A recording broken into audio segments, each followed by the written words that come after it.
আমরা গত কয়েকদিন যাবৎ ইসকন ইস্যুটা চিন্ময়ের গ্রেফতার পরবর্তীতে বেশ কিছু ঘটনা বাংলাদেশ এবং বাংলাদেশের পার্শ্ববর্তী দেশ বাংলাদেশের মানুষের বিপক্ষে এক ধরনের ষড়যন্ত্রমূলক প্রপাগান্ডা বাংলাদেশের সাম্প্রদায়িক সম্প্রীতির বিরুদ্ধে শুরু হয়েছে, যেটি অনেকেই বলেন, আমরাও বিশ্বাস করি।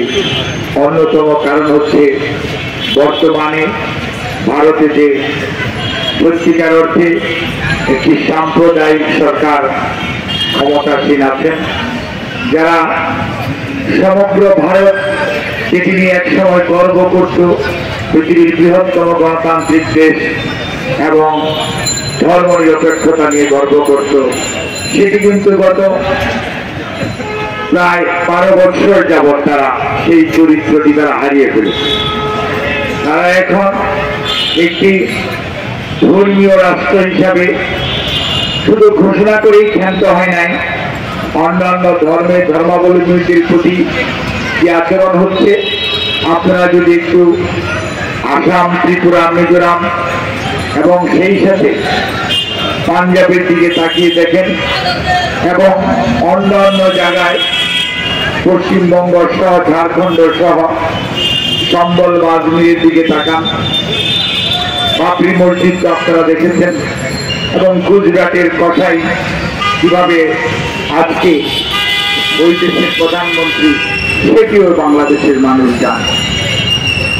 কাজে এহেন অবস্থায় ওনারা আয়নাতে নিজেদের চেহারা দেখতে চান না, ওনারা খালি অন্যের চেহারা দেখতে আগ্রহী।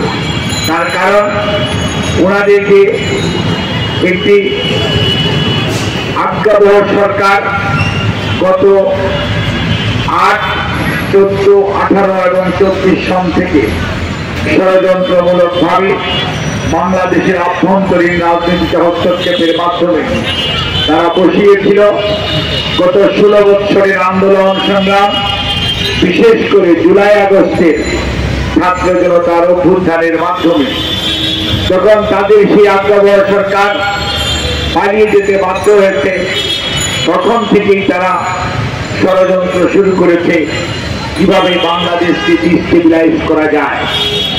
আপনাদের মনে থাকার কথা, যাদের একটু বয়স হয়েছে, 91 সন এরশাদের পতনের পরে 90 সনে এই পতিত স্বৈরাচার কলকাতাতে যে বলেছিল অমুক দল 10টি সিটও পাবে না, এবং যখন ভোট হলো তখন নিজেদের চেহারায় যখন দেখলো তাদেরকে জনগণ সমর্থন করে নাই, তখন বলল একদিনের জন্য শান্তিতে থাকতে দিব না।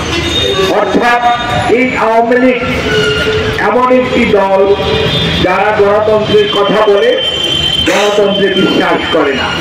তার প্রকৃষ্ট উদাহরণ স্বাধীনতার পরে স্বাধীনতার যুদ্ধ হয়েছিল গণতন্ত্রের জন্য, মানবাধিকারের জন্য, সাম্যের জন্য, অর্থনৈতিক মুক্তির জন্য।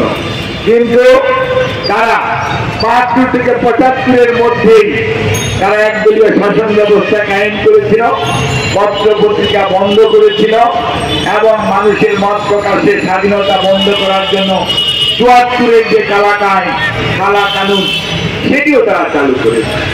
এবং এদেশের মানুষ দুর্ভিক্ষ দেখেছে, বাসন্তী দেখেছে, লঙ্গরখানা দেখেছে, ভোট ডাকাতি দেখেছে, ব্যাংক ডাকাতি দেখেছে, এবং হাইজাকিং শব্দ বাংলাদেশে তারা প্রচলন করেছে তৎকালীন আওয়ামী লীগ সরকার। কাজেই এবং এনকাউন্টার সিরাজ সিকদারের মতো একজন পতিতদশা প্রকৌশলী মুক্তিযোদ্ধাকে পুলিশ কাস্টডিতে প্রথম যে মানুষটি এনকাউন্টারে মারা গিয়েছিল তার নাম হচ্ছে শহীদ সিরাজ সিকদার। তার হাতে তখন হ্যান্ডকাপ করা ছিল। কাজে আজকে সত্যের মুখোমুখি হতেই হবে। আপনাকে আমাকে ইতিহাস থেকে শিক্ষা নিতে হবে, সেই অনুযায়ী কর্ম পরিকল্পনা নির্ধারণ করতে হবে।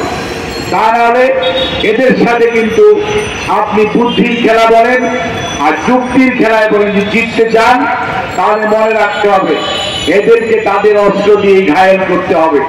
অস্ত্র মিনস আমি আর্মস বুঝাচ্ছি না, আমি যেটি বুঝাতে চাই তাদের কার্যকলাপ, তারা যা বলে তারা তা কোনোদিন করে না এবং তারপরে রেখে